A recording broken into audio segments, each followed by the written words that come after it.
It is important for me to do my own viewings because I then have a measure of the person that I'm dealing with. Sometimes their manner can be extremely off-putting, so I decide against it. That is a basic gut feeling. I ask for copies of their passport.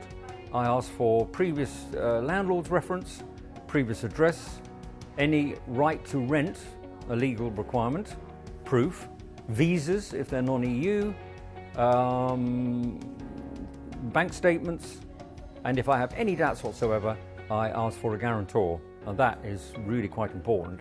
A young person who's only got £500 at the bank and an income of £16,000 a year, I ask for a guarantor. Well, I am in a situation where I haven't actually had a big turnover of tenants. I've pretty much, with the exception of one house, got all my original tenants, and I do like to meet them. I always feel I like to know who's going into my houses. I like to meet them in person and do the old gut test.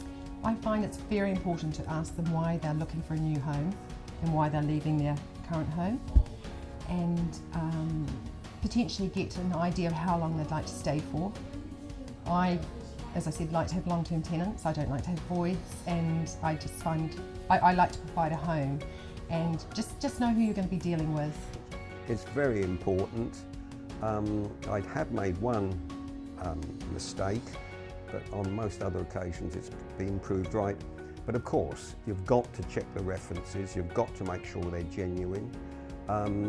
Sometimes if we're suspicious, we will check them. For example, if a company claims that they employ such and such a person, there's a telephone number, we'll go into Google and check the company exists, and that is indeed the telephone number. And it's not a friend who's been set up to receive such a call. These things have happened.